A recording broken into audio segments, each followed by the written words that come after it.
So, as we said last week, we were torn between Batman Damned and Nita Hawe's Nightmare blog. So I said, no, I'll put up a poll. Yeah. Put up a poll. I need to get better with doing that as well. I know it's all good, it's all good. But essentially, the poll, the results are in. And it 50-50. Yeah. So, for you, wonderful viewers and peoples, we're going to do both. Unfortunately, so Brad hasn't read Killadelphia, but that's fine. That's all right because...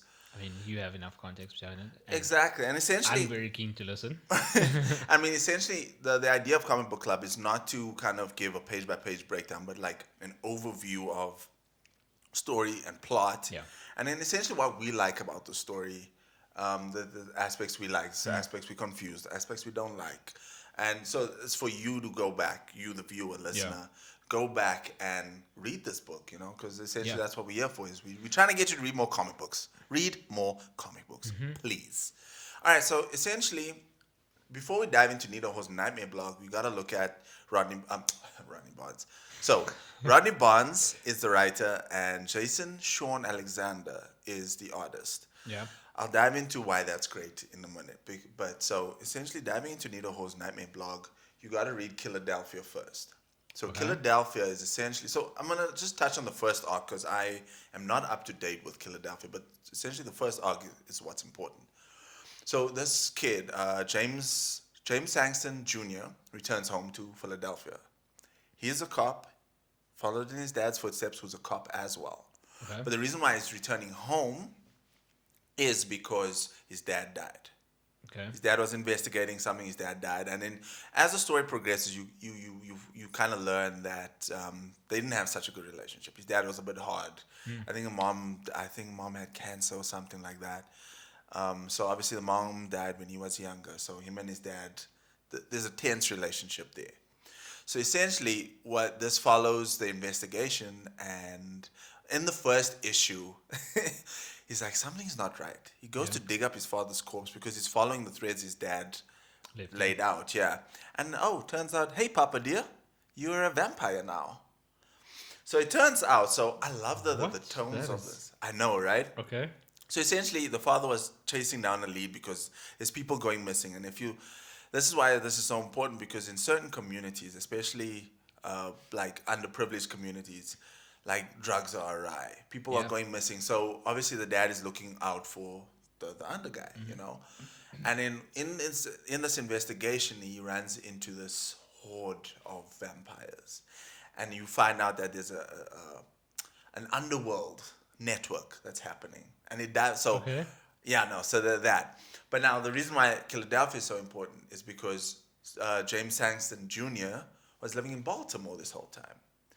And he was in a relationship with the young Miss Nita Hawe, who now has her own book. So I kind of love it when a book is so good and it branches out. It just kind of creates its own like little world. Yeah. So essentially, Nita Hawe's her parents died when they were younger, so her and her younger brother. But then this book, and then I think, sorry, I'm just trying to recall my memories here. So her brother also now gets killed in a drive-by shooting. So innocent bystander, which is very unfortunate, and you find that a lot. So that's why I say I love the politicalness. Not necessarily political, but you touching on a subject that is quite important. You know what I'm saying? Yeah, there's things that happen in real world that translates in this book, and you see the ramifications of it. So essentially, a brother gets killed, but his spirit doesn't pass on. He sticks with her because he feels bad. She feels bad. So, I mean, you even have times where her friend's like, hey, yo, dude, come out. Let's hang out. It's Friday. What are you doing at home? Yeah. So essentially, she stays at home out of guilt because now she feels bad. She wasn't there for her brother. She wasn't, And then she runs this blog, literally a nightmare blog. And then she gets this post in. It's a night janitor of a mental institute. And there's bloody paw prints, not bloody paw prints, but there's bloody footprints all along, and he doesn't explain why. And it leads to the room of, I can't remember his name now, but this one guy. He's been in that bed for 20 odd years. He hasn't been responsive for 20 years. So you find out that no, this homie was an old blues musician, and so Yeah, you keep know at the going. time racism was a thing, and Yeah. these producers came and like, hey, we'll make you big, man. We'll Mm-hmm. so essentially trying Sold to them the dream. Yeah. exactly, and then for a while his music was doing well, and then times changed, and they're like, hey, we gotta drop you, bruv. Sorry, gotta drop you. Yeah. And then essentially, he lost everything: his money, his fame, his family. He couldn't feed his couldn't afford to feed his family. So what he did was made a deal with Satanas. Oh. And now, so essentially, these bloody prince. So you follow how this guy kind of like goes and is getting revenge on all those people that let him down, those people that dropped him, and then so essentially it becomes almost like a cop meets. Like, have you ever watched Lucifer on Netflix? No. So essentially, it's like supernatural meets cop show. Yeah. And it dives into that, and it's so much fun. It's so great. That also one aspect of this book that I thoroughly enjoy is because this guy's a musician, he does a lot of like you won't talk like you and I are talking. He literally sings. He literally blues. Ooh, that's cool. And it gives us like this ominous, like creepy type. It shouldn't be there, Exactly. but it's there. Yeah, Like you'll have the scene where it's like a dark room or somebody's just chilling, and then you hear the words, and it's like, "Oh, he's gonna get you." Da-da-da. I'm like, yes, this is ominous, That's but cool. it's so great. Definitely worth a read, and no, just go dive into it. yeah. Okay. Yeah. I think I might be diving into that this week as It's well. it's a Let's good see what binge. happens, I'm not yeah. gonna lie, it's a good binge. But for the main event, Sure. Which one do we start with? I I think we remember could it, like there's two technically. It's Batman Damned technically, and yeah. Joker. And Joker, yeah. So it's the same way Killadelphia introduces Nita Hawe's Nightmare blog, the Joker introduces Batman Dam, because essentially it follows the Joker. So just to touch on the Joker, it follows the Joker, comes out of Arkham Asylum. Wait, it is the same creative team that Yeah. did Yeah. both Damned and because let me just say something. The artwork in Joker and the artwork in Batman Damned, It's different. like It's did a different. very quick change up, It's different. and it's just yeah. like it works. It like, surprisingly so, oh. right? Yeah, so essentially, I don't like reading a book that kind of like when it has different artists. Sometimes it works. Like, take for instance, we discussed Infinite Infinite Frontier earlier, and Justice League Incarnate. There are certain artists on different pages of a book, but that's to illustrate different worlds. So usually when it's not different worlds, it gets very gets jarring. really- Like, yeah. oh, what's happening? But I do feel like I think also because it's Bermejo, and the aesthetic is still there. Yeah, It Like, works really well. Yeah. So it's his sorry, no. yeah on like you mentioned, we started on Joker. Yeah. and it leads into Batman. Exactly. And it like basically as you were mentioning before, like it starts off with Joker leaving Arkham Asylum. Yeah. Arkham Asylum, and like people asking like, how did you manage to get out? How did you actually Yeah. allow them to let you like get out? And then it goes upon like this journey that Joker's walking because he's been in Arkham Asylum for however long, Yeah. and then it's like the journey that he takes to gain back Like his reclaim his things. Yeah. and it's just Ooh, it's it's so like chaotic, but it makes sense because it's the Joker. Exactly. And you've also mentioned, like, if we touch on the drawing section again, they drew Joker so disgusting. Oh man, it's and so icky. so ugly, but it works because he is this horrible, like, disgusting kind of person. Exactly. You know what I also love, kind of like with Joker as well as Batman Damned, is the point of narration. So the Joker is narrated by a normal henchman that Joker takes a liking to. It's like, oh, I like Yeah, you. and he just picked him up from Arkham Exactly. Asylum, He kind was the one that was like, I'll go pick Joker up. Yeah. And then from there, it's like, oh, I like you. And then you basically go on a ride along with this homie as he's kind of going really through is, yeah. what the Joker's doing. And you kind of get the sense that like this homie is like he's had a rough life. He's been in prison before. He knows Yeah, what he's the also deal said is. like many times, like he's been in prison like 5 or something times. Exactly. But then you So, like, kind of that's get the idea that, oh, he's enjoying this a little bit more. And that tends to bite him in the behind later on. Because I mean, you I go mean, through like these really gruesome acts and these random bombings, and you're like, ooh, that whole book makes me so uncomfortable. yeah, and like the plot twist, not plot twist, but like the mind game, mind games. Yeah, that Yeah. Joker goes upon, like contacting people like the Penguin, Oh, dude. Two Face, and the conversation that he has with Two Face, and the joke that he or like this sort of little nudges that he gives Two Face is just pure beauty. It's And then so like great. him building on that, and then like later on, as you mentioned, there's like because it's let's just say it because it's horror. Yeah. There's this one like few panels where This is the old people. yeah, like they walk into this room and this dude's like, "Who are these people? Why are we here?" Yeah, at this And point, then- Joker's on like a weird rampage. He's just like rampaging, and he walks in on these people, and Like this homie, old people. exactly, like an elderly couple in bed. I think they even had a book. Man was reading. No, they were sleeping, bro. Oh, they're They were sleeping. like, somebody's here, and then Oh yes, yes. you flip the page, and bang, Joker's Oh, in the man. bed, and there's just like blood and there's things, and you just It's like, really gruesome. bro. But essentially, what I love about it is that Joker is the build up, and then you get to the end, which is like obviously Batman came for Joker. But it's interesting to see And the who called almost the him? day to day kind of thing. Who called Batman is like, this man's out of control. Get your boy. And Batman came through. He got his boy, and then that essentially, what's really nice is it leads into Batman Damned. But if you don't want to read the Joker, you don't You don't have necessarily to, have to, because they touch on it in Batman Damned. But not like, it's not like a point where you have to have read the Joker to understand. Exactly. what's going Yeah, on, yeah.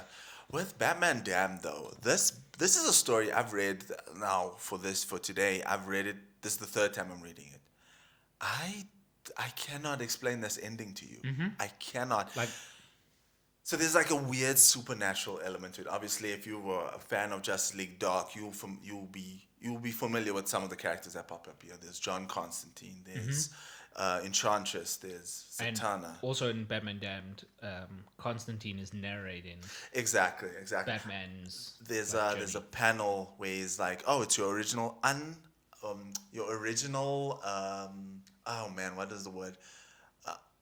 Like it's not, you can't believe everything he says. Your original, oh man, the word escaped me now, but it's fine. Yeah. Yeah, so like Batman Damned, the whole premise is like it starts off with, and we've all know Lee's like Bermejo, artwork. yeah. Like his artwork is just It's impeccable. like, it's just insane. There's like this like few panels still in the beginning where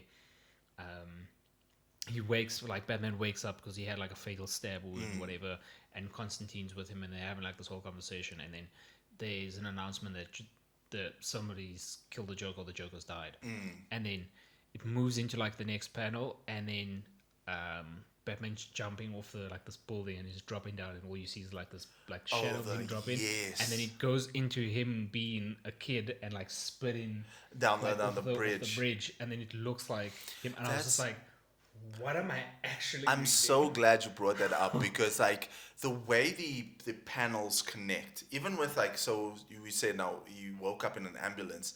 The first couple panels is the machine that goes beep beep.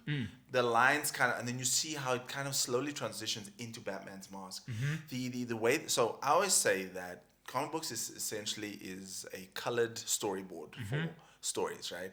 And the way these panels connect, like you say, you see it's literally a slightly wider shot of Batman falling. Yeah. But the shape of Batman, and the next panel is literally the shape of the spit, is so similar.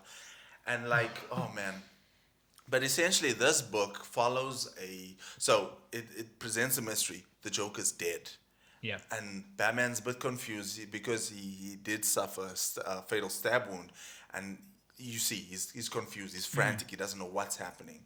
So he's trying to investigate this because, and then I think in more or less midpoint, there's like, okay, a body was found on the bridge, which we know was a henchman from the Joker. And then obviously they pull Joker out of the water because essentially Joker fell off the bridge. But the Joker's body can't be found. So there's a lot of like, that's why I say this story is really, really good. What was that?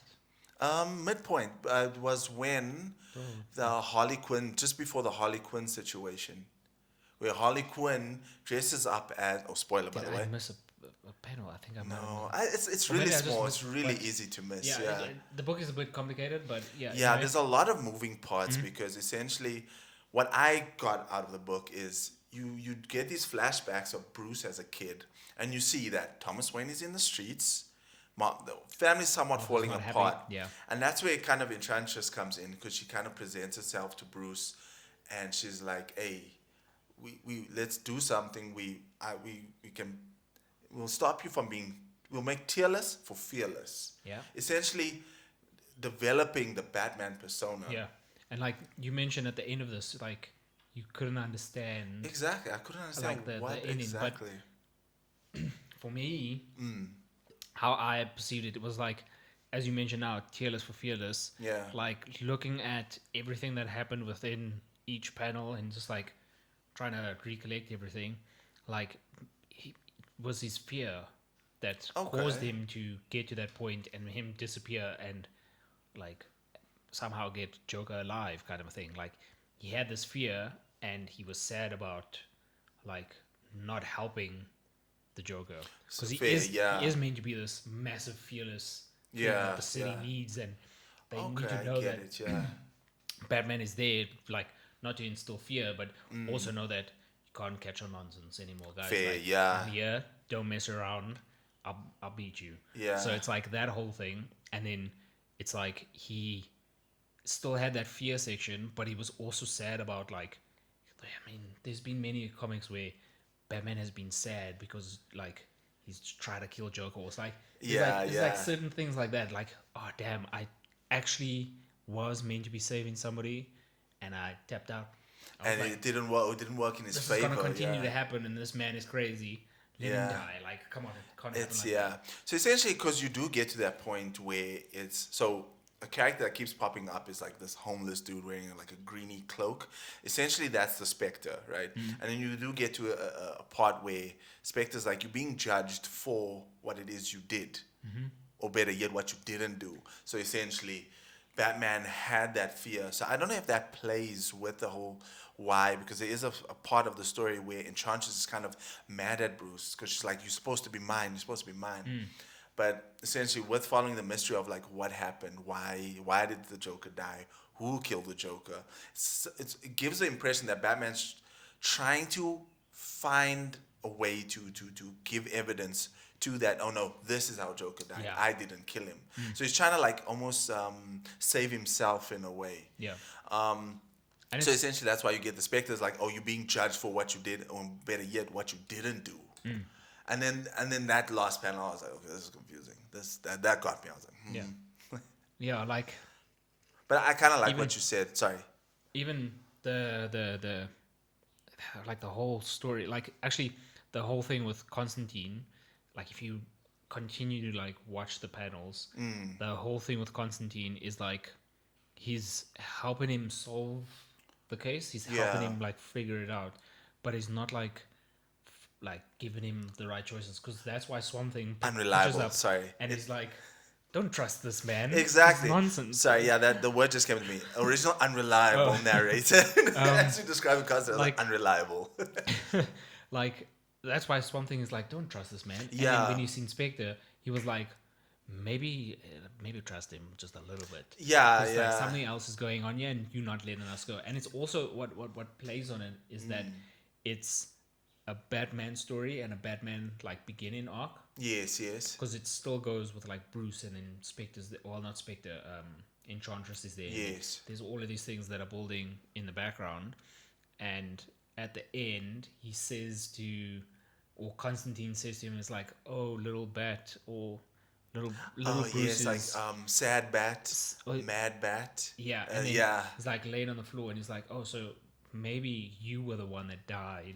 Yeah, that part also got me. He was like, yeah, but if I died that day, that was part of my future. Yes. This is then this must be hell. Yeah. Or Constantine like, this must be hell. Yeah. It's like, then if this is hell, this is the hell of my creation. I was like, if that's you such think a Batman thing to say, though, eh? Badass. Like it also made sense in the context with the ending, because like Okay. Bruce technically died that evening when his parents died, because he witnessed them getting shot. The dude trying to grab the pulls from his mom, whatever. Yes. Bang, both of them shot, and then he's left there, and he had to leave Bruce behind to become Batman. And then that kind of explains the Enchantress tearless for fearless situation. So basically, equivalent to selling your soul type thing. Yeah. I'm selling I'm not selling myself, but I'm selling who I am, Bruce Wayne, to become Batman. So I can't be fearless. So I never feel fear again. And like, I think we've probably spoiled the whole thing for everybody. Yeah, no, sorry. We should have added a spoiler. But I mean, you can still read it, because what we are saying and what you could possibly find is a completely different thing. But also the artwork and everything that impeccable. You could read. Oh, it's just. I think one thing beauty.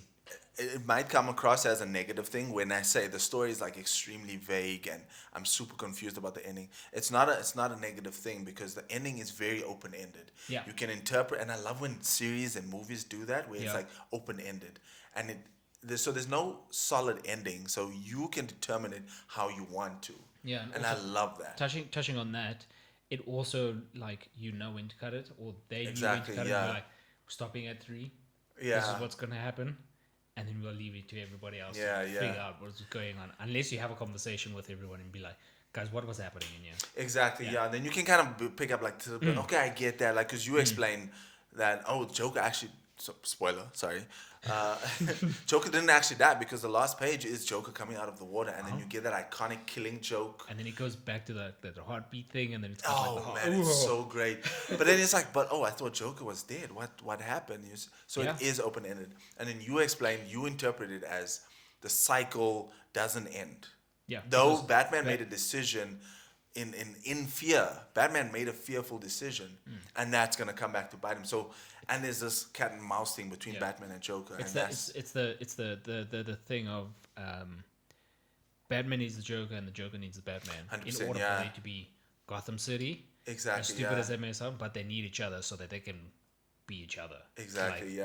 You would never have a Batman without a Joker. And it just takes a relationship on a whole nother level. No, this book was excellent. It was really sure. Definitely worth a read. And it's like, I think the Joker's maybe 5 issues. Batman Damned is 3 exercise issues. So you could probably binge those 2 books in an afternoon. I would say do it. Go read some comic books. Yeah, and then until next week. Next week we're gonna be, maybe we said that we would try something different. Maybe do a live. 100%. Maybe we'll figure out the kinks on that. Yeah, and then maybe we do a live. You can let us know. A nice Halloween stream. Let us know. But yeah, until I'm not gonna be dressing up though. No. I'm already a horror. I'm scary enough. But yeah, anything else? Any last thoughts on Batman Damned or Joker? No, not really. Yeah. Like I mean, it goes upon. It's a Batman comic that was created exactly completely different and works right somehow. It's like I said, this is my 3rd time reading this book, and still today I can't give you a definitive this is what this means, this is what this is, because you can really interpret it any way you want. But no, it's definitely worth a read. Check it out, and then until next time, peace. Read them comic books.